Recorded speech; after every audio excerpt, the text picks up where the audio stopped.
Yes. Sir, I take this.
ಸ್ವಲ್ಪ ನಾನು confirm ಮಾಡಿಬಿಡ್ರಿ. ಹಾಂ ಹಾಂ, okay okay okay.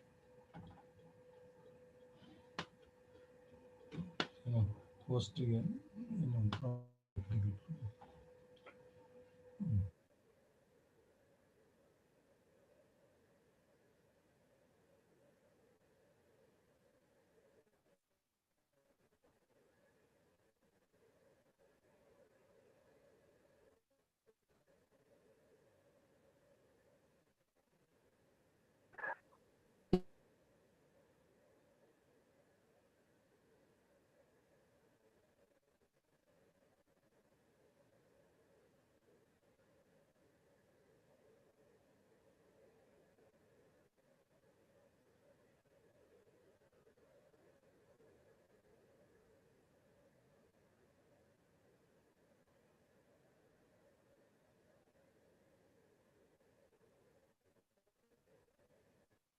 You're not audible, sir.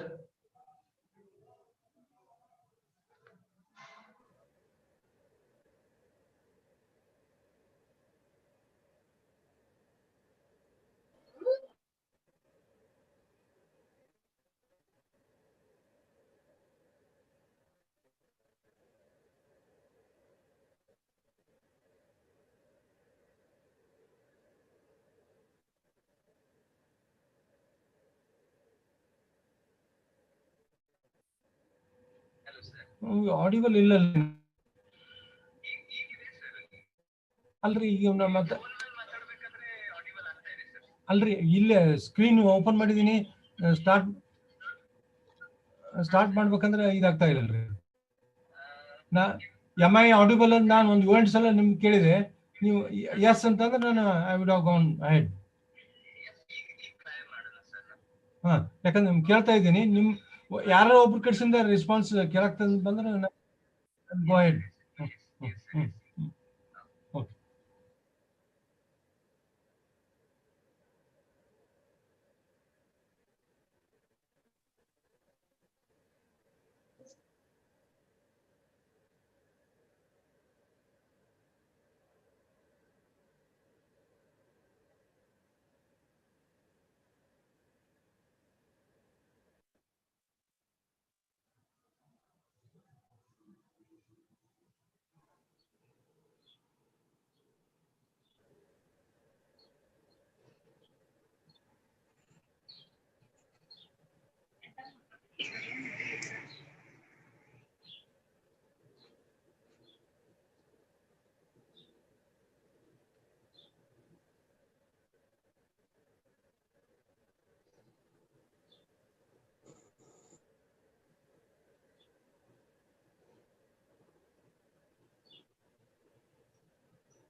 Am I audible?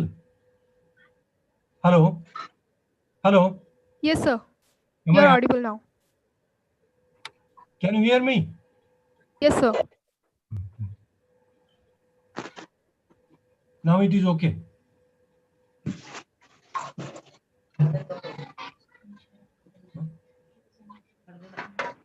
Please enable the share key screen. Hello? Hello?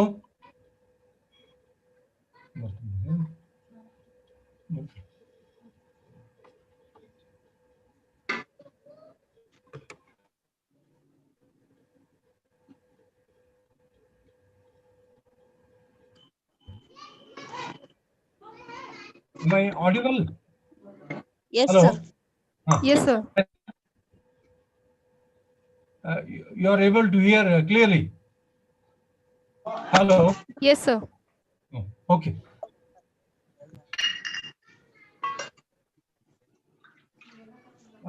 Principal D.P. Kalapure, Chairman of the local governing body K.L.E.'s Law College Chikodi, and other members of the governing body, IPC coordinator Vaishali Biligi, and other faculty members, and dear student friends who are the participants of national webinar. I deem it my privilege and pleasure to participate in this national webinar on performance of fundamental duties to make India a better place to live.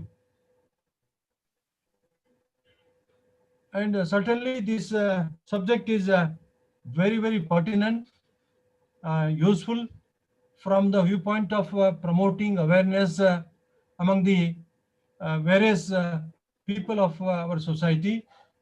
And you have identified the right theme. And um, I'm not a stranger to this college. This is my third time I'm participating in a seminar. And I start with, I think, the concept of duty. And this, I think, presentation is not confined to only 11 fundamental duties. I have identified 5 issues or 5 parts of presentation which can be regarded as the foundations for understanding the fundamental duties of Indian citizens. So from that perspective, I look at the topic fundamental duties. I feel these 5 issues are imperative to understand the fundamental duties to be performed by the Indian citizens. And I begin my presentation with the concept of duty. And generally, we consider duty as a task of action to perform as a part of one job. This is a very simple, I think, way of understanding the duty. But I have tried to understand the concept of duty based on political obligation. In political science, we teach political theory as a uh, part, as a sub area of political science. And political obligation is one of the important themes or the topic which we discuss in political theory. This political obligation is a very important concept to understand duty. And looking at its importance, we can say that political obligation is based on a theory of duty within the natural law tradition. So the roots of duties are in the political obligation. Then we have to consider duty has a moral dimension, legal dimension, sometimes moral duties, legal duties, constitutional duties. You can come across that. And to understand how I think political obligation plays an important role in order to clarify about the concept of duty. And if you look at origin of theories of the state, there are 4 theories of the state, which talks about the divine theory of state, force theory of state, social contract theory, divine theory. So whatever the theory, I don't explain about all these theories. I explain that why I think the man uh, thought of forming the state, establishing the state. Because if you imagine what was the type of life before the state came into existence, you can see it was uncivilized and there was no security. Even today also, if we imagine for a moment there is no state, there is no police, there is no defense force for any country, then what happens? It leads to anarchy. It leads to the insecurity. So people's life become miserable.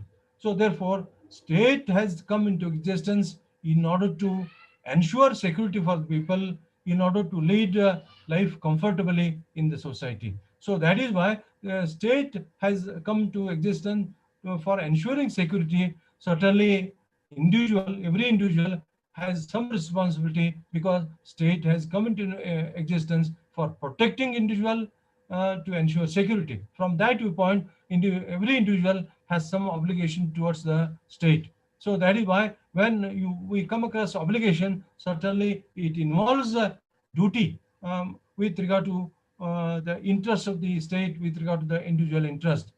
Then why one should oblige the state? Then that question, of course, in different theories, there are different explanation.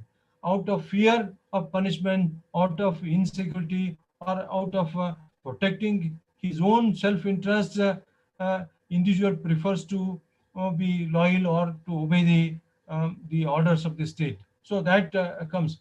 Even if you take the political thoughts of Plato, Aristotle, Thomas Hobbes, Locke, Rousseau, and other thinkers, certainly they talk of obligation to obey the orders of the state, and in what circumstances individual cannot oblige, cannot obey the order of the state. Even they explain about that. Here, what my argument is that obligation is the base for developing the concept of duty, because the individuals have to obey the order of the state, the law of the state.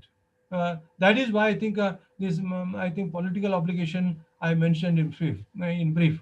Then another, I think, issue which is closely connected with duties. All of you know, rights and duties go together, and we say that rights and duties are the two sides of the same coin. We, I think, popularly, I think we quote everywhere. But every right has its own duties, and generally we give more prominence to rights, and importance of duties are subordinated. That is why there is a dilution in performing the duties of the individual in the context of India. So therefore, even that, I think we have to understand why I think individuals subordinate the importance of performing duties. That I think we can consider. Now, coming to the next, I think, issue, second issue, or second part of my presentation, Kayaka theory. I think I would like to discuss Kayaka theory. What we do whenever we want to understand any concept like duty, we rely on Western political thought, Western political theories, and other theories, but we never prefer to rely on our history, our political thought, our culture. We never give, because concept which is developed based on Western theory may not be totally suitable, may not be totally relevant to understand Indian problems relating to the duties. So therefore, it is better to understand the concept of duty based on Indian philosophy, Indian culture, Indian history. That is very, very pertinent. And it is not only my view. Even recently, you might have watched TV. Our Honorable Prime Minister Narendra Modi laying the foundation for new parliament referred to Basavanna and Anubhav Mantap, and how Anubhav Mantap is the first parliament in India. And finally, I think he made a statement, very significant statement, that India is a mother of democracy. But we consider that UK is the mother of democracy based on the Magna Carta. So therefore, even that indicates, of course, our Honorable Prime Minister referred to not only Basavanna, Rabindranath Tagore, then Guru Nanak. He referred to even Vivekanand, how I think they understand our problems, our I think concepts. Therefore, I think referring to Indian thought, Indian philosophy, Indian culture, Indian history, they are relevant. Based on these assumptions, I have considered Khaika theory is relevant to understand duty. And of course, Baswana, I think made I think a revolution in the 12th century. He talked about so many things which are very contemporary in different parts of the world. So I will I think confine to only Kayaka, how I think he attempted to divide, I think, define the Kayaka. Um, Kayaka is a duty by which each one has to maintain oneself and render it proceed to the welfare of the society as a whole. So, in this definition of Kayaka of Baswana, here you come across two, I think, important parts. Kayaka is a duty to maintain oneself, and welfare of society as a whole. The second part we subordinate. We don't give much importance to the second part. Welfare of the society as a whole. Uh, Performance of the duty involves to maintain himself, and at the same time, it is concerned with the welfare of society as a whole. That is very important in the concept of Kaika of Baswana. And even I think what should not be done as a part of Kaika in one of his vachanas. I think most of the participants and most of the faculty members are familiar with this vachana. It is a very popular vachana. I will just quote this vachana and how it is helpful to understand the concept of duty. ಕಳಬೇಡ ಕೊಲಬೇಡ ಹುಸಿಯ ನುಡಿಯಲು ಬೇಡ ಮುನಿಯಬೇಡ ಅನ್ನರಿಗೆ ಅಸಹ್ಯಬೇಡ ತನ್ನ ಬನ್ನಿಸಬೇಡ ಇದ್ರ ಹಳೆಯಲು ಬೇಡ ಇದೇ ಅಂತರಂಗ ಶುದ್ಧಿ ಇದೇ ಬಹಿರಂಗ ಶುದ್ಧಿ ಇದೇ ನಮ್ಮ ಕೂಡಲ ಸಂಗಮ ದೇವರ ನೊಲಿಸುವ ಪರಿ. This means in English, when I have English version, don't steal, don't kill, don't lie, don't rage, don't loathe the others, don't brag of yourself, don't revile the opponents. This itself is inner purity, and this itself is a outer purity. This alone is the way to win our Kudala Sangama Deva. So I think it may be, I think, what we should not do as a part of duty, as a part of kaika. So that is focused in this because positive things are also equally important, but even what should not be done as a part of kaika, that has been emphasized in this vachana. Then other points, even I'm not an expert on Baswana, but I have attempted to uh, study some literature, and I have made some points to understand the concept of duty based on Kaika theory of Baswana. Baswana defined Kaika not merely as a labor or work related to the livelihood of individual. He added a crucial dimension.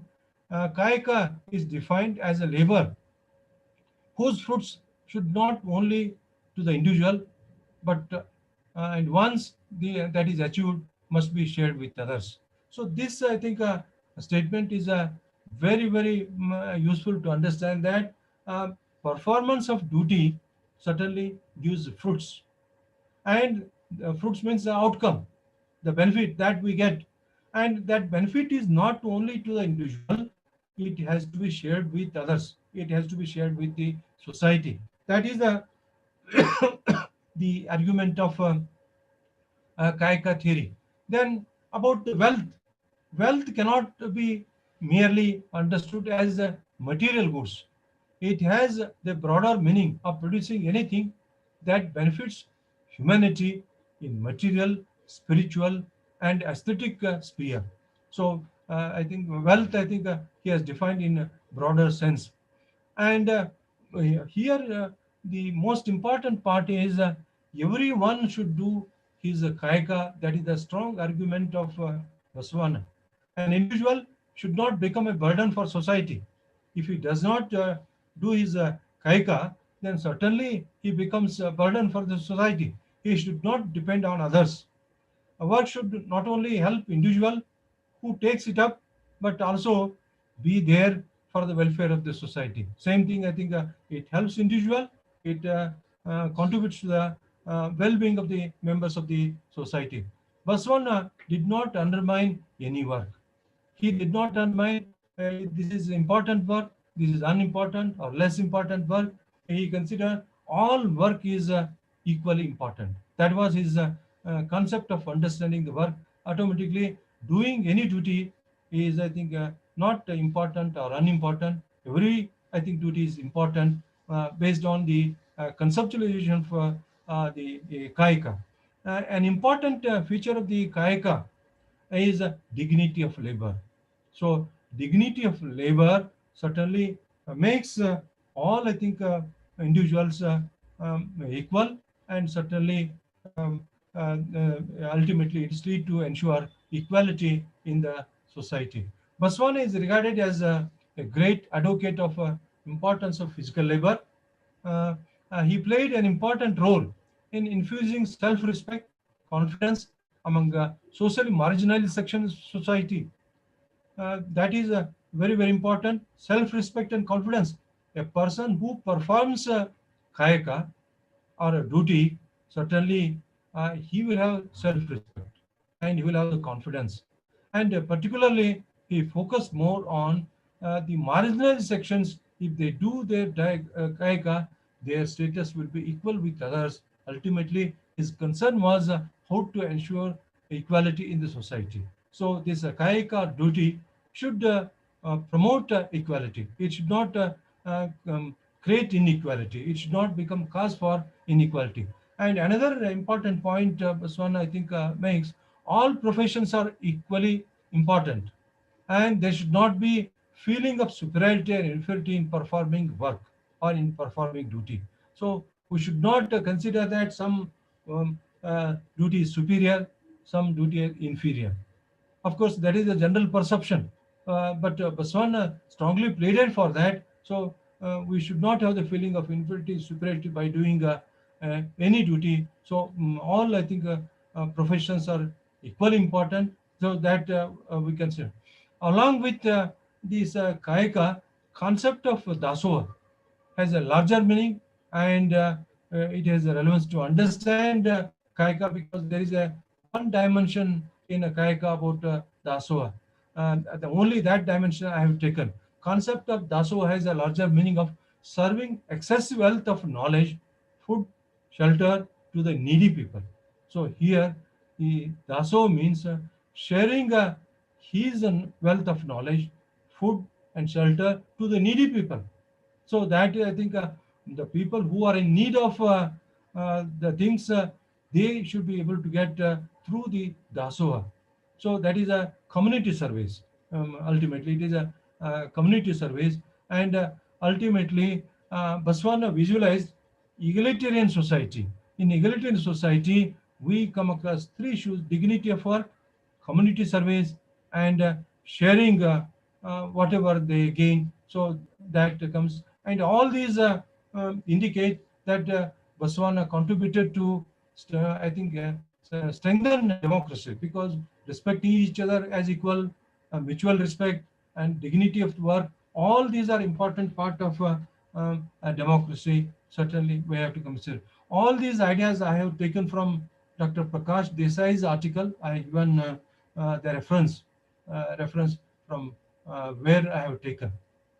Then coming to third part of my presentation, democracy in India, because democracy is a very, very important to, I think, discuss about the role of performance of duties, and how, I think, it is important, how it contributes to um, promote welfare of the entire society. So to understand this democracy in India, and all of us know that India has a democratic form of government. It is also value, culture, ideology. Many times we confuse that democracy is only a form of government. Democracy is also value. Democracy is also culture. Democracy is also ideology. You know about value and culture, and ideology I have included. Even you might have heard about Cold War in international relations. In Cold War, the confrontation between the former Soviet Union and America, that I think confrontation came to be known as Cold War, and it was a clash of communism versus democracy. Communism is an ideology, democracy is also an ideology in the context of the Cold War. So that is why you have to consider this. Then, how I think duties are performed by the citizens in a democratic political system. One of the duties of citizens is to elect their good government at all levels, such as union, state, and local government by based on adult universal adult franchise. So one of the duties, of course, this duty, the voting, it is not included in the fundamental rights, but it is one of the duties, though it is not included, is to elect good government at a different level, union government, state government, and the local government. So electing good government is determined by performing the I think duties by the citizens in right spirit of democracy. Otherwise, we don't get the good government. Therefore, performance of duties in democracy is very important. Otherwise, getting good governance depends on how our citizens perform their duties, particularly this duty of voting. So how they do that, and that is going to decide whether we get good governance or bad governance. So that you can consider. And this voting right, it is based on universal adult franchise. A voting right is also a duty. Voting right and voting duty, both certainly you have to consider. Another dimension of duty of citizen is to change the government in the next election if the governance is not sensitive to the public sentiment. This is also very important part of duties of citizens. So if people are not satisfied with regard to the performance of the governance, then certainly citizen can change the government in the next election. Even in between, they have no power. Only they can draw the attention of the policymakers or the rulers. Here, I think you are wrong. It is against the aspiration of the people. It is against the interest of the people. They can draw the attention of the people, and that I think may happen. But it is very difficult to change the government. I think by I think exercising the I think this duty. So therefore, how I think duties are very important in I think democratic political system. Then duty conscious citizens can strengthen civil society, and it plays an important role in democracy, because duty conscious citizens can strengthen civil society. Civ- Civil society is a prerequisite for success of democracy in any country.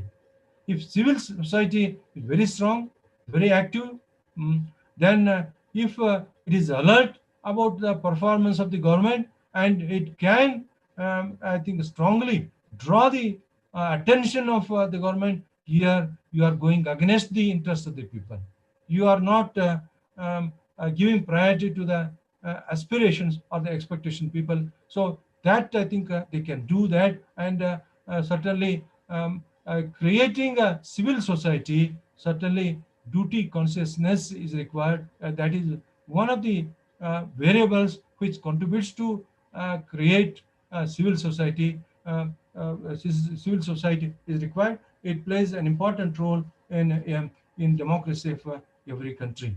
Then in India, we have a number of acts and provisions. Right to Information Act 2005, Sakal in Karnataka to strengthen democracy. Certainly, under this act, the citizens have responsibilities and duties to observe the if something goes wrong, even they can collect the information from the concerned office, and they can question that here in this respect you are wrong. Even you can question legally also that. Sakal in Karnataka, that I think also it is a right and duty of every citizen to get the service, public service from the government um, according to fixed schedule, whether it is 1 week, 2 weeks, it depending on that. So now coming to the one more slide on democracy. Looking at democracy, certainly I have come across two very important works. Atul Kohli, who is in Princeton University, he has published two books. One book, Democracy and Discontent, India's Crisis Governability, published by Cambridge University Press in 1990. Then Atul Kohli, The Success of India's Democracy. India has been, of course, Atul Kohli, I think, is very critical of Indian democracy in his first book, that Democracy and Discontent. Even title itself uh, um, uh, explains that there is a crisis of governability. But in the second book, published in 2001, he says in the third page of his book, he says, India has been successfully harnessed the urge into a functioning democracy. So here I think I am talking about success of democracy or deficiency of democracy or weaknesses of democracy. Uh, I think there is a role of duties of citizens. If you claim there is a success of Indian democracy, then certainly all citizens are doing their duties correctly and effectively. So that is why you can consider that there is a significant role of performance of duties in the India's democracy. So from that point we can consider. And I have noted down two general issues of democratic theories. How I think such a think attitude, such a think thinking can be developed. Performing duties depends on attitude, thinking. I think how I think Stephen Hood, I think, has published a book on democratic theory. He says the family is a nursery for teaching moral and ethical virtues that have application in public life. So it means teaching moral and ethical values. Of course, it is a morality. Unless this foundation is laid, and the individual cannot think of the duties very seriously, effectively. So therefore, family plays a very important role to develop the appropriate attitude to think about the moral and ethical virtue which are required uh, for performing the duties by the citizens in effective way. Then democracy should teach selflessness and a sense of sacrifice for good of others. Even I think what Baswana says, sense of sacrifice for good of others. So good of others, that is a part of democracy. That I think we can consider selflessness. So that I think should teach, and performance of duty may sometimes, not always, sometimes it may be based on self-interest, sometimes it may be based on self-interest. Certainly, these selflessness and sense of sacrifice will make every citizen to perform duties in a meaningful way, and certainly it contributes to strengthen the welfare programs and the prosperity of the society.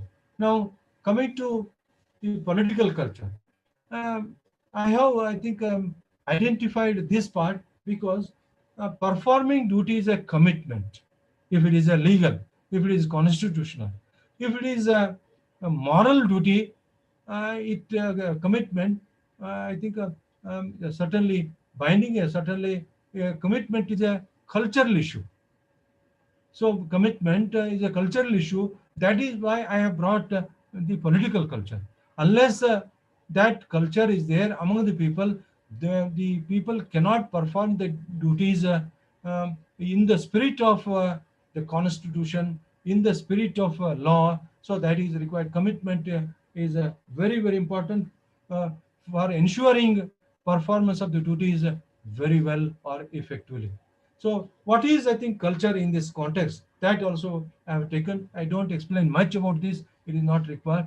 Orientation of people towards politics. Of course, before I explain, when you refer to culture, culture in socialized sense, it gives different meaning.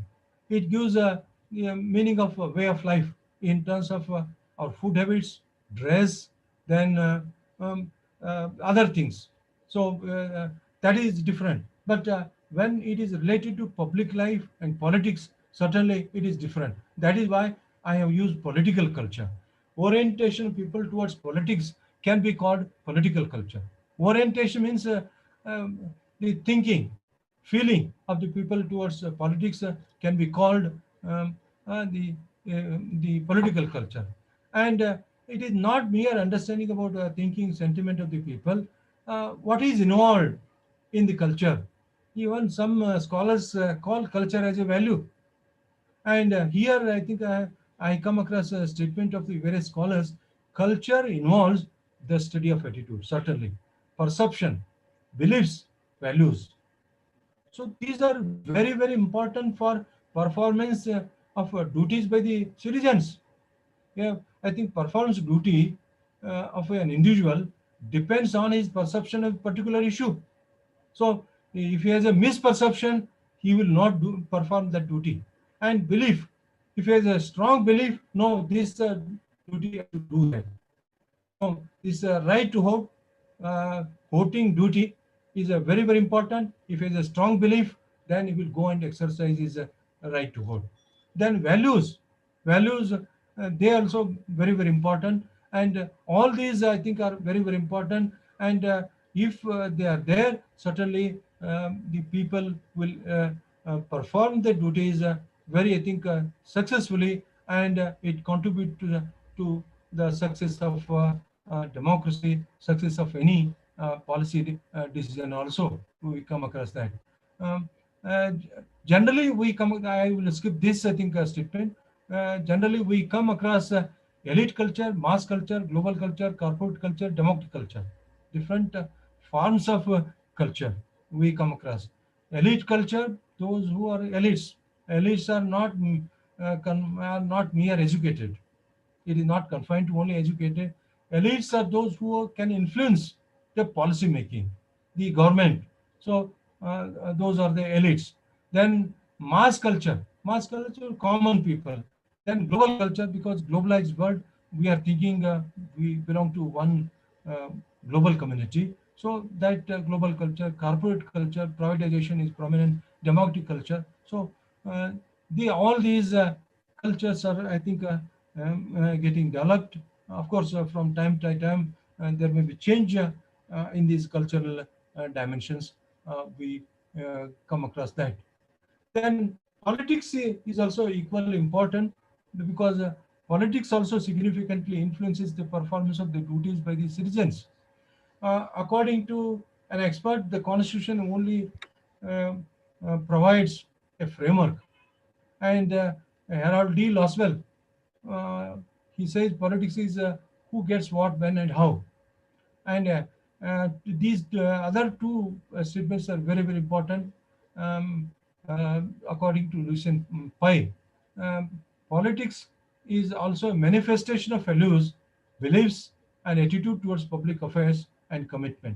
So all these are required. All these are prerequisites for better performance of duties by the citizens of any country. Uh, Politics involves the expression of the collective values of people, the feeling of people about their social and groups identities, and above all else, the test of loyalty and commitment. So, same, I think, issues are repeated in this statement. I don't explain about this.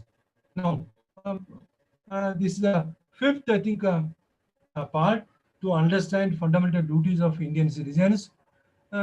Here, looking at the preamble, of course, students of law are quite familiar with the preamble. They study in the Indian constitutional law, but I'm referring to this how I think it is a base for performing duties by the Indian citizens.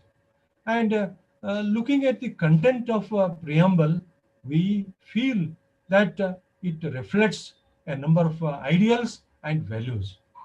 And I read out this and explain in brief because it is essential to understand the duties, fundamental duties added to the fourth part of the Indian Constitution.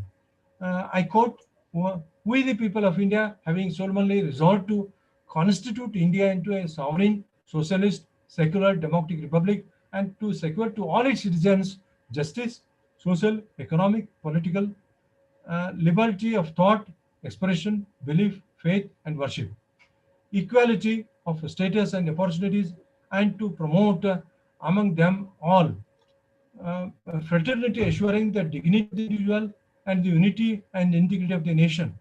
In our Constituent Assembly, this 26th day of November 1949, do hereby adopt, enact, and give to ourselves this Constitution. Uh, Certainly, unquote. Looking at their wordings and even the content of the preamble, even all 11 fundamental duties implicitly or explicitly, I think, get the reflection. At least a few of them, they are based on the spirit of the preamble of the uh, uh, Indian Constitution. And I don't explain detail because it is a big subject. It takes a lot of time. Only this can be divided into two parts.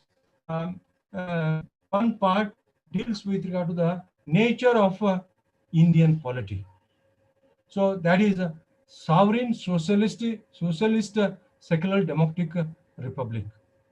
This indicates what is the nature of Indian polity or Indian state. So not Karnataka, Maharashtra, Indian state and country. Even nation state. In international politics, we use nation state. Uh, and the second part, justice, liberty, equality, and fraternity, they indicate the objective of the Indian polity. And even I think in these two parts, you come across ideals and values. Already I mentioned about that. Then what is an ideal? What is a value? Here, in one sentence, I will try to explain. Ideal is a model through which we attempt to achieve something else. Then value, certainly it is a standard through which I think makes a person or an individual to judge what is right, what is wrong. And even I verified some literature, ideals and values are interchangeably used. You cannot make the distinction between the two. Some, I think, scholars uh, view this. They are of this opinion. So whatever the differences or the divergent views about ideals and values, but certainly these are also reflected in fundamental duties. That is why I think I am bringing ideals and values. And if you look at sovereign, a supreme power of the state on internal and external matter. Socialist, it is concerned with the ensuring socio-economic equality based on socialist policies. I think the first Prime Minister of India, Pandit Jawaharlal Nehru, announced in Awadhi AICC session, ours is a socialistic pattern of society. Since then, I think we consider that. But after 1991, after introducing liberalization, privatization, and globalization during P.V. Narasimha Rao's regime, certainly this socialist is getting diluted. It is less important in a globalized world. So this I think about socialist, secular, certainly secular. I would consider 2 points. I would like 3 points I would like to make it very clear. First, secular state, theocratic state. If a state is established and identified by the religion, it is theocratic state. If a state is not identified by any religion, it is a secular state. India is not identified by any religion, and right to religion is guaranteed by the Indian Constitution equally to every citizen. And thirdly, every citizen of the country is free to profess and practice any religion according to the provisions of the Constitution. These three are important feature of the secular state, and certainly uh, we have a, secular state. Then democratic, I need not explain because I have explained extensively. Certainly, we have democratic form of government, elected government, and republic. Republic, head of uh, the state is elected, and it is not based on hereditary principles, monarchy or king, something like that. And President of India is elected by the Electoral College, consisting of elected members of the both houses of the parliament and legislative assemblies of all states. So this is how president elective character of Indian polity is a republic. That is the republican form of government. So all these, I think, certainly are very, very important to understand the duties by the citizens. Now, they should understand what is the nature of Indian polity or Indian state. Then only I think they can perform their duties better. And justice, liberty, equality, and fraternity. Of course, I feel justice and equality, certainly their ideals, their values, you can consider, and they are part of democracy. Frequently, I say that equality is one of the major values of democracy, because right to vote is given based on equality. It is not based on any criteria. So everyone is entitled. So it is a value of democracy. And liberty is also an integral part of democracy. Justice has to be ensured. Interest of uh, all people needs to be protected. And fraternity, it is most important. Dignity of the individual, unity and integrity of the nation. And one point I forgot to tell: socialist and secular. These two words were added according to the 42nd Amendment in 1976. And even these two words, unity and integrity, they were not there in the original constitution. Even these have been incorporated in the preamble according to 42nd Amendment of the Indian Constitution. So uh, here, the does it mean that earlier India was not socialist, not secular? It was socialist, secular, just to sensitize the people. That has been considered. Even unity and integrity, even to sensitize the people, that has been done. So looking at the entire the preamble, what I feel, self-interest and the collective interest are very, very important. And always we have to balance the both. So self-interest, even collective interest. So whenever an individual exercise his duty or rights, he has to look at his self-interest and collective interest. Collective interest is interest of the society, interest of the country. Self-interest is his own interest. So therefore, there should be balance between the two. And if only self-interest is guiding, then people become the most selfish. So these two are reflected in the preamble to balance the both. Now, fundamental duties of the Indian citizens, and brief background how I think some event took place about thinking of inserting the fundamental duties. Swansea Committee was constituted in 1976 to make certain recommendations for inserting fundamental duties in the Indian Constitution. Accordingly, Swansea Committee submitted a report, and based on this committee report, 42nd Amendment Act of 1976 added 10 fundamental duties of the Indian Constitution.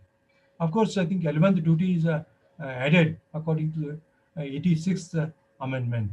And these 11 duties are added to Article number 51A of fourth part of Indian Constitution. Fourth part is directive principle state policy. I hope the central concern of directive principle state policy is they are not enforceable. They are not justiciable. That is one of the prominent, I think, feature of the directive principle state policy. You can say it is one of the limitations, whether it will strengthen or weaken any provision, but this is there in the constitutional provision. So 86th Amendment of 2002 later added 11th fundamental duty to the list.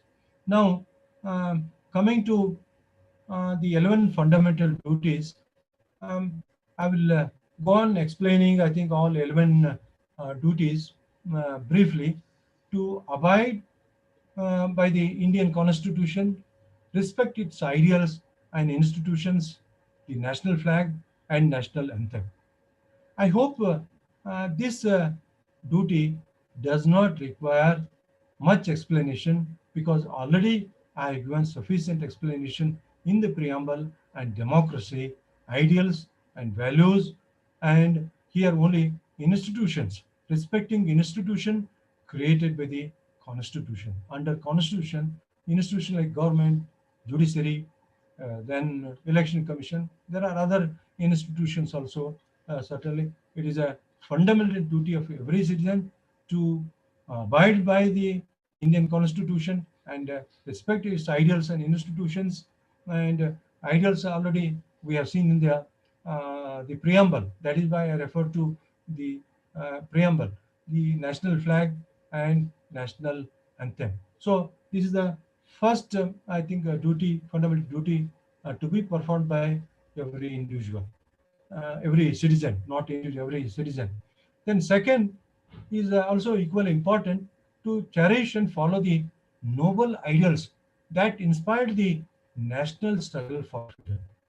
So, what were the noble ideals which were guiding, inspiring the freedom fighters during the freedom movement? That we have to remember, and we have to visualize what duties are to be performed. Then certainly I feel the values which were guiding and which were motivating the freedom fighters during freedom movement were the first, I think, value was selflessness. Then second was simplicity, sacrifice, then concern for the country, concern for the country. So all these values were guiding, motivating, and the goal was only one: getting independence, getting one. I think getting one goal achieved. That was the priority. So therefore, the all these I think even sacrifice. I did not mention sacrifice also was guiding because many of them left their family and they actively involved in the freedom movement. So because of their sacrifice, we were able to get independence. Therefore, the performance of duties should should be cherished based on the values of the, I think, freedom struggle, national struggle. Certain even after 70 for 5 years, nearly 75 years. Uh, uh, Certainly, I think we have to remember because when time passes, sometimes I think next generation may forget these values which guided and motivated, and certainly this duty will remind even the present generation how these values were responsible for getting independence, and we have to perform duties in the spirit of such values. We should be ready to sacrifice, we have to be selfless, we have to be simple. So that I think everything, and we should have a concern for the country, for others in the society. So all such should be a part of performing the duties. So that is my way of understanding uh, this duty. Then coming to third, to uphold and protect the sovereignty, unity, and integrity of the India.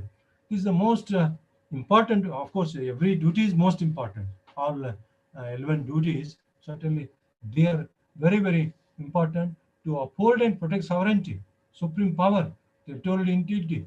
Protecting, I think it is a duty of every citizen. So whenever there is a threat to our sovereignty, unity, integrity, then certainly the foremost duty is to uphold and protect the sovereignty, unity, and integrity of India.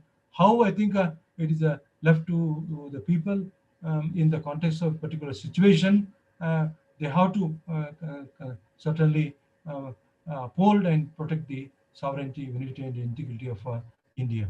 Then fourth one, defend the country and render national service when called upon to do so. If the country demands the service of the people, then always uh, everyone should be prepared to render national service.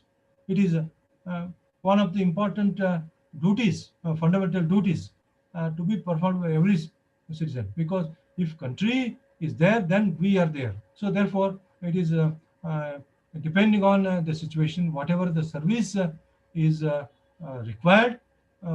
Accordingly, I think all of us, entire society should be ready to render that national service to the country.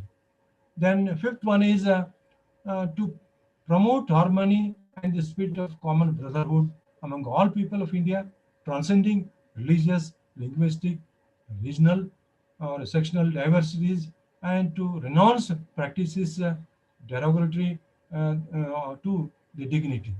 So this, I think, is also concerned with the unity, because we have diversities in many respects. We have diversity in religions, in languages, in regions, and even sections. And when we have diverse, when we are divergent in many respects, certainly we have to maintain unity, and unity can be maintained only if we have the spirit of common brotherhood. Therefore, the concern of this fifth duty is uh, to ensure that every Indian citizen has the spirit of common brotherhood. And even we have a secular values. In spite of the problems we are reading in the newspaper, but still secular culture is alive. I feel I'm optimistic. Still, secular culture is alive, and it is working. We have problems. Certainly, I don't say everything is perfect. There is no problem, because what I believe is we have to be optimistic, and looking at the optimistic things, optimistic part, you can go ahead for addressing the problems confronting the country. So that is my, I think, personal opinion. And about secular culture also, I feel I take half a minute to quote Baswana. Uh, that is here, it is relevant. It is a part of our thinking, part of our society, because we talk about Baswana frequently. But this is a popular Vachana. Iva Narava, Iva Narava, Iva Naran Enisraya, Iva Namama, Iva Namama, Iva Namavanendisraya, Koda Sangamadeva, Nimma Mane Maganendisraya. Then English version, whose is he? Whose is he? Let them not say, he is ours, he is ours. Let them say, O Kodan Sangamadeva, let them say, I am the vassal of your house.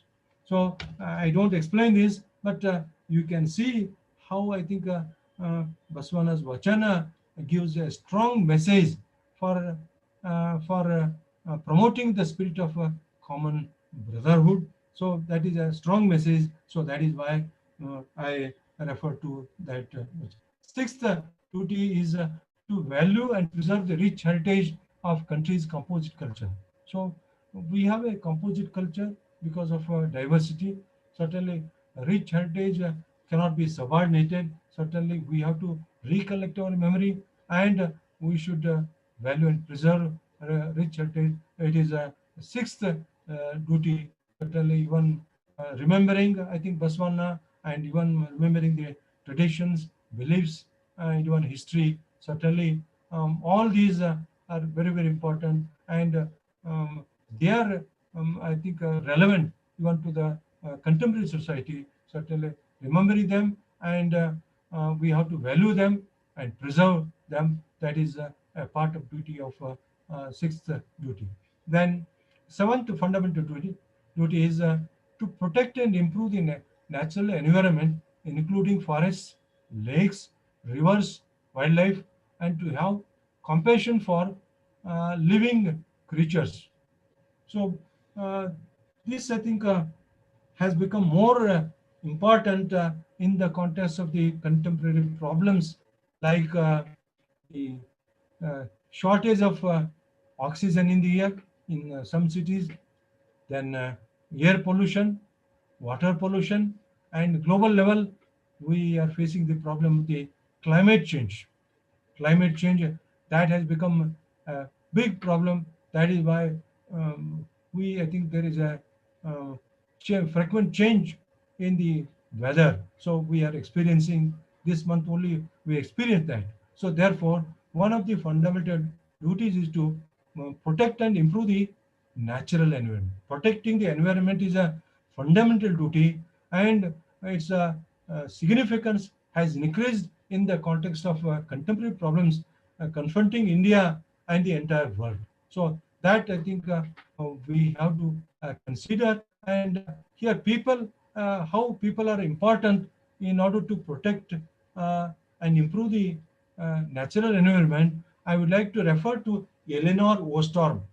Eleanor Ostrom was a professor of political science in Indiana University, US, and she received a Nobel Prize uh, in the year 2009 for her contribution to economic science, particularly use of common resources. So use of common resources is a part of problems of environment. I don't give details of Eleanor Ostrom. One very key points about her contribution to management of common resources is people of the country can better manage common resources than private sector or the government. If you give opportunity for the people, if you give freedom for the people, they can manage the problems of the environment, management management of the common resources in better way. That is one of the findings findings of the Eleanor Ostrom. Certainly this should inspire the people while performing the seventh, the fundamental duties. So the Eleanor Ostrom findings certainly indicates that uh, indicates that we have a belief that people can contribute to protect the environment, because people cannot do anything they are not aware. But if you involve them, if you entrust the responsibility, certainly they can make a substantial contribution for addressing the problem of environment. And certainly the, um, the Indian citizen should take, I think, inspiration from the findings of Eleanor Ostrom. Uh, that, I think, the seven duty. Then eight, to develop scientific temper, humanism, and the spirit of inquiry and reform. So this, I think, is required, because day by day we are developing the spirit of inquiry, and we are getting educated, we are promoting awareness, and certainly we are making people alert about the blind beliefs and even old outdated traditions. Even awareness is promoted. So as a result of this, certainly one of the fundamental duties is to develop scientific temper. So that, I think, humanism, developing, I think, humanism in our thinking, and the spirit of inquiry. So always spirit of inquiry. Why this is so? Why not like this? And it is based on reasoning. Reasoning always questions why this is so, and it should not be become the headache if it is rigid. You can ask, and after giving the explanation based on reasoning, you should be able to accept. So only, I think, questioning, not accepting the reason based the explanation, I think that becomes a problem. Therefore, certainly you have to accept that. And even reforms can be introduced to in order to strengthen the scientific temper among the citizens of the country. So this is the eighth duty. Then ninth, to safeguard the public property and to obscure violence. So of course, I think to safeguard public property, I think recently I think it is drawing the attention of the people whenever there is like public property is destroyed as if it is property. Some public property is our property. We have share. It is therefore it is a fundamental duty to protect the public property. It is our property. That should be the perception. When that perception comes, then everyone will have the feeling and responsibility to safeguard the public property. And cause of violence, I think certainly India is a land of Mahatma Gandhi, and certainly he was successful in getting independence through the truth and non-violence. Truth and non-violence, and certainly his legacy clearly indicates still non-violence is relevant to address our problems. And I have noted down one point: 2nd October is being celebrated as International Non-Violence Day. It means international community has recognized that non-violence as a means of addressing any problem confronting the uh, world. I think that has been recognized. Certainly, this is a recognition of India. Of course, uh, yoga has been also recognized. So this, I think, you can consider. Violence should be, I think, should not be there, and nobody should think only non-violent means should be adopted whenever you struggle to achieve something else, not the violence. That is a part of fundamental duties of Indian citizen to strive towards excellence in all spheres of individual and collectivity, so that the nation constantly rise to the higher levels of endeavor and achievement. Certainly, in this duty, in this 10th fundamental duty, you come across two important aspects. An individual, while performing duties, he should be excellent individually, and even same excellency should be found in the context of collective activity. Then only country can develop. So sometimes what happens, that excellence is found in the individual, I think, efforts, but same effort may not be found in collective activity. So collective activities, that is collective activity in the sense, the welfare of the society cannot be subordinated. Welfare of the country cannot be subordinated. So therefore, that is the message which we can consider while performing 10th duty. Then the last one, which has been added according to 86th Constitutional Amendment Act 2002, to provide opportunity for education to child between the age of 6 and 14 years. Of course, this provision is there in the directive principle of state policy, already in the constitution there, but it has been inserted as a part of fundamental duty of every citizen. As a parents, certainly they have to provide opportunity for education to their children between the age of 6 and 14 years. It is a compulsory education. So that has become fundamental duty. So these are the 11 duties performed by the individual citizens of India. Now, evaluation. I think I have very few points about evaluation. The in the When we evaluate all duties inserted in the fourth part of Indian Constitution, some critics say that it is superfluous. Does it mean people started performing these duties only after adding this? I am not questioning. Some people express their apprehension that even earlier people were performing their duties. So that is the criticism.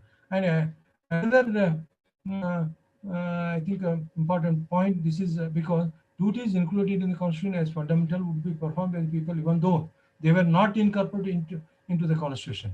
That I think, and Another criticism: some of the duties are vague, ambiguous, difficult to be understood by the common man. It may be true because looking at the ideals, values, if you think from the viewpoint of a common man, certainly he may not be able to understand the spirit. So that is why, in this regard, I think the government has made teaching of Indian Constitution as a compulsory paper for all courses, including engineer and medical. So then to promote that, but about those who are, I think, illiterate, those who do not come to the higher education, they may not be exposed to the study of Indian Constitution. But for them also, some, I think, awareness program can be done, and that, I think, the criticism. Then list is not list of duties is not exhaustive. Some duties are not including casting vote, paying taxes, family planning. Some of these important duties would have been incorporated according to some people. Yeah, I think these are debatable. Sometimes I think casting vote, when there is a right to vote, certainly there is a voting duty. So it follows that also. So, in fact, the duty to pay taxes, uh, in fact, the duty to pay tax was recommended by the Swarn Singh committee, but it is not included.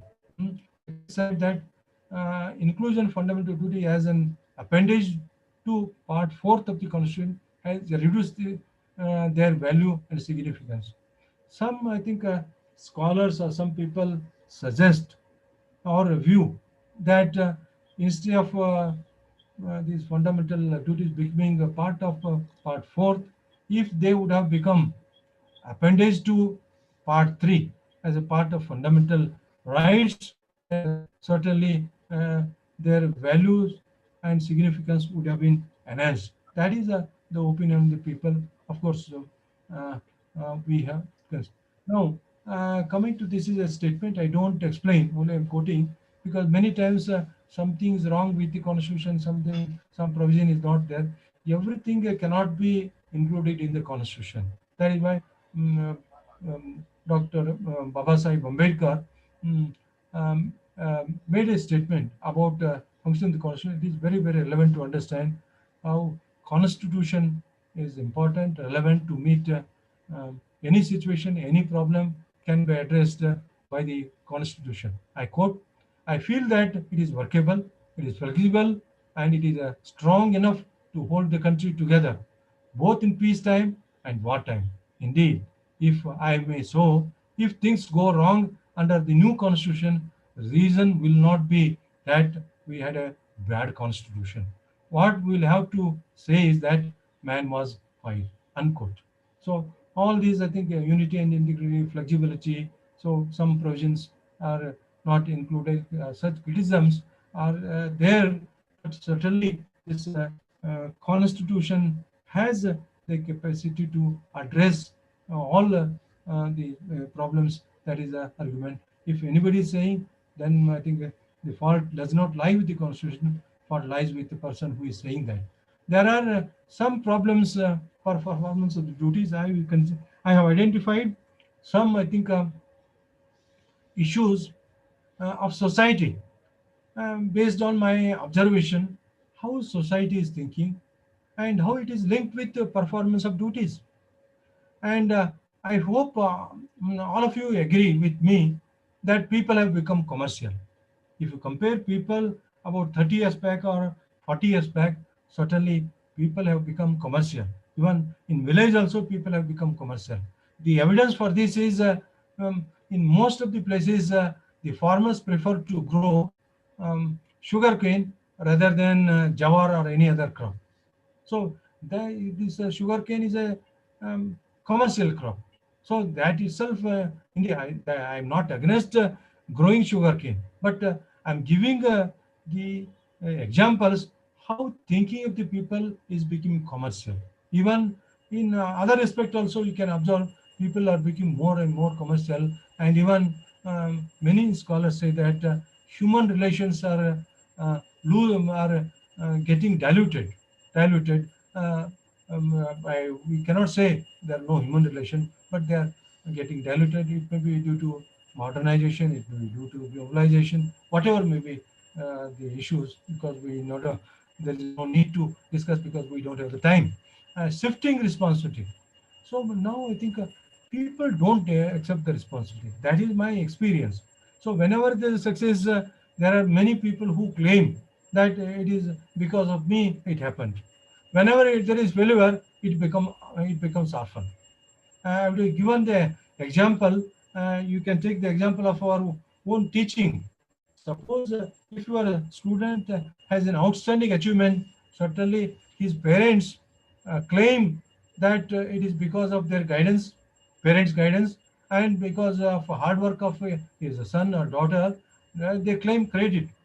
So suppose if a student does not do well, his performance is very bad, then in that case, parents come and blame. No, teaching is very bad. Teachers are not accepting the responsibility. They blame. They never accept their responsibility. This is a commonly found. I have done. I don't say that is applicable to everyone. It may be 30, 40, 50% may be applicable. I cannot generalize this uh, because we cannot say that, but it is visible in the society. Then another very unhealthy development which we are witnessing and we are reading in the newspaper. Um, this Gram Panchayat seats are being auctioned to the highest bidders. Every day there is a news in the newspaper, and though we are talking about democracy and future of democracy, though we have optimistic views, optimistic future of democracy, but these are to be, I think, curbed. Then only I think democracy can prosper, democracy can be strengthened. Then concluding remarks, certainly in spite of a number of limitations and other things, uh, Vasudeva Kutumbakam is a part of Indian philosophy, and tolerance is a part of our culture. Certainly, these two things, tolerance and this Vasudeva Kutumbakam, these broad-mindedness, certainly contribute to uh, better performance of fundamental duties by the citizen. So that is my optimistic view. And tolerance, I think it is emphasized about brotherhood and unity and integrity. Certainly, tolerance is an important part of our culture. So certainly, all these will take care of our problems. Certainly, there are some problems. I don't say that there are no problems. There are problems, but these will take care of these things, and certainly they will address the problems very effectively. And multicultural India has been working very well under the leadership of uh, the Prime Minister Narendra Modi. That I think has been there. I'm not saying even you take a mandate of the election, certainly you cannot say that. And I have published a paper on 2019 elections. um, it is published in an edited book of American political scientist called Walsey, published by Sayes. And we studied uh, Mandya and Tumkur as prominent constituencies, high profile constituencies. And only one point I would like to make, that people are good, and even you can make out that in Mandya constituency, if you look at the interaction, how interaction used to take place, and based on interaction, not Mandya, in the elections, and there was an article in Hindustan Times. Its title was "Dehumanizing Language in Interaction in Electoral Politics," something like that. It was there. So dehumanizing interaction, and I think in a Mandya election, what proved was politeness and good nature was responsible for victory of an independent candidate. So therefore, people support, people believe that they should support them in spite of the influence of so many forces.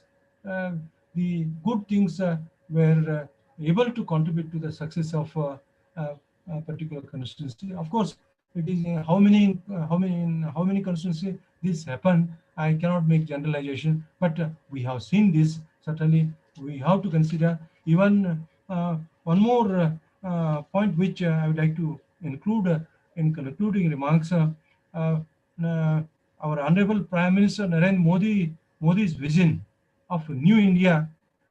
One of the first foremost important point that is included is India is a transforming.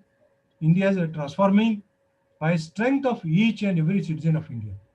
So it is the strength of a citizen of the country, performance of the duty of every citizen. That is the strength. Certainly, it contributes to build new India. Of course, free from corruption, terrorism, black money.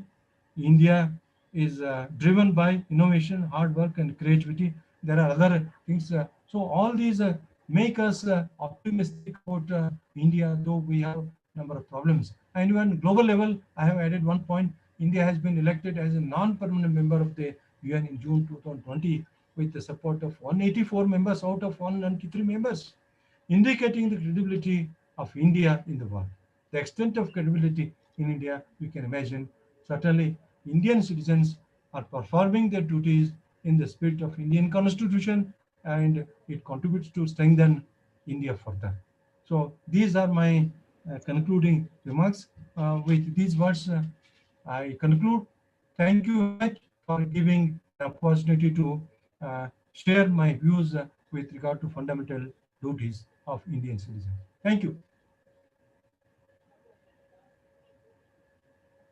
Over to Principal. Yes, sir. So thank you. Over to Anupama.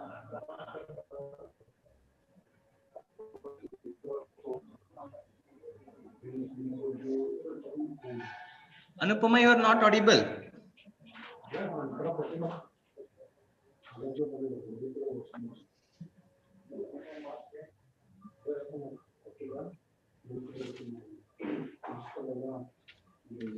Anupama, still not audible, young lady.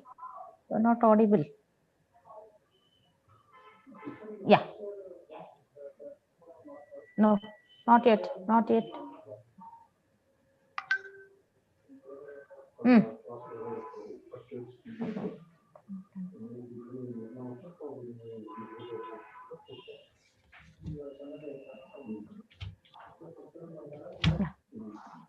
Yeah, now you are audible. Speak, speak.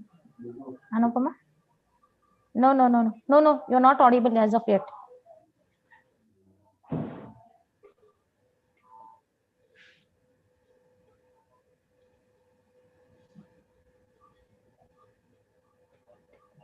Unmute yourself. Anupama, your mic is muted there. It can be seen on the screen. Unmute it.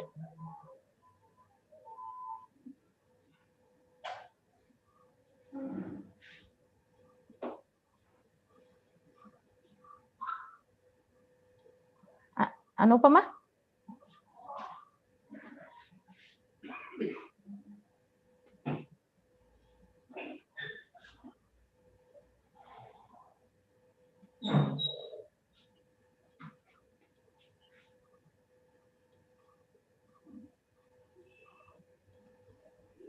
Ma'am, maybe she is having network problem. Maybe. Well, then as the coordinator, I take over. And coming to the last part of the session, that is obviously the vote of thanks, which I will be presenting. Respected and most distinguished resource person, Shri S.S. Patagundi, and other dignitaries present in this virtual gathering. It gives me immense pleasure to propose the vote of thanks to all those who are instrumental to make this webinar a resounding achievement. Firstly, I did like to give my hearty thanks to the resource person of today's session, Sri S.S. Patagundi, for a thought-provoking session on the topic. Thank you, sir. Sir has elaborately conveyed the message that merely accruing of knowledge does not make an individual complete unless he is mindful of the values and observance of his duties towards his humankind. Thank you, sir. We are really indeed enlightened on that particular part, how you have connected the constitution with the philosophy of not only just Baswanna, but with other religious aspect. Thank you for that, sir. I also take this privilege to thank the management of K.L.E.Society, all the members of the executive body, and all the members of the local governing body for reposing confidence in us and encouraging us in every venture that we undertake. Thank you all. I also extend thanks to the principal of our college, Mr. D.B. Solapure, for his support. I also thank all the members of the staff, both teaching and non-teaching, who have indirectly contributed to making this event to fruition. I also, last but not the least, I extend a very hearty thanks to all the members of the audience who are a mixed bag of faculty members as well as the students of various colleges who have joined to make this webinar a grand success. I also thank Srimati D.V. Patil, ma'am, Miss Aruna and Miss Anupama for executing their duties in an admirable way. Thank you, one and all, and have a nice day. Over to you, Anupama. Can you join now? Anupama. Thank you, sir. Yes, Thank you once again. Sir, thank you once again, sir. Yeah. Thank you.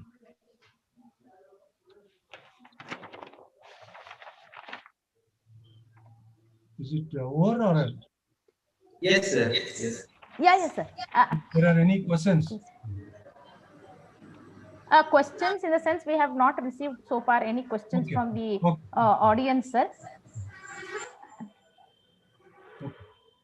Thank you so much. Thank you. Thank you, sir. Thank you so much. Once again, thank you, sir. Thank you. thank you, sir.